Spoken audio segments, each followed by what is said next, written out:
Fellow citizens, I have been listening to these uninformed so-called Pan-Africanists and defenders of illegal immigration telling us that Somalis run the spaza shop sector better than South Africans ever did.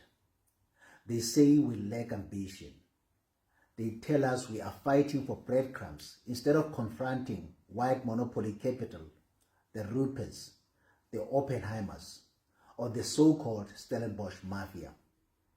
But these commentators deliberately ignore a simple fact.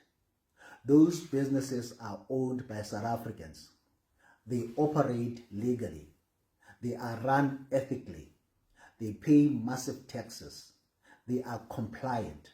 And they employ hundreds of thousands of our people. Without these major employers and investors, our unemployment crisis would be even worse than it already is. The Ruperts and Oppenheimers collectively employ about 300,000 people through their numerous projects and mines. Yet these Pan-African idiots propose that we deport them rather than Somalis and Ethiopians.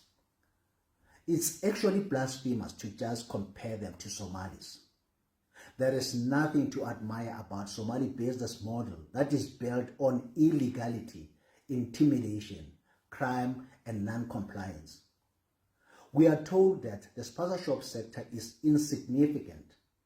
If that is true, why Somalis and Ethiopians are willing to fight, extort, and even kill over it? Why would anyone risk crossing borders illegally to compete for something that is supposedly worthless? Why would a sector worth 180 billion rand and employs about 300,000 people be dismissed as breadcrumbs? That basically implies that Somalis and Ethiopians have seized 300,000 job opportunities while millions of South Africans remain unemployed. The reality is that many township residents have witnessed foreign-owned shops operating without proper compliance, selling counterfeit, expired and poisoned food products, and functioning in conditions that would never be accepted in affluent suburbs. Yet the same elites who lecture us about tolerance are never exposed to these realities. They do not live where we live or do not buy from these unhygienic shops. They do not face the competition, overcrowding, or daily consequences of failed immigration policies. We are constantly told that South Africans do not want certain jobs. Really? Who cleaned homes before this influx? Who worked in restaurants? Who drove trucks?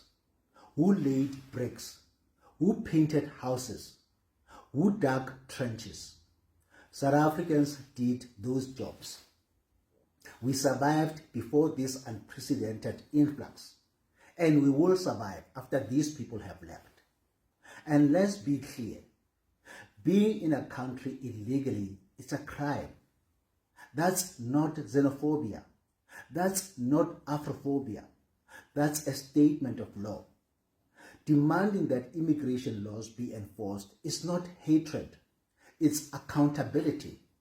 We are also entitled to ask legitimate questions.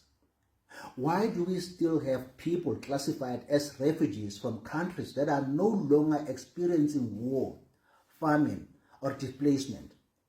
Why is South Africa expected to carry burdens that other African nations refuse to carry? Is that fair to unemployed South Africans struggling to survive? The biggest misconception is that our fight is against Africans, which is not. Our fight is against government failure. Our fight is against lawlessness.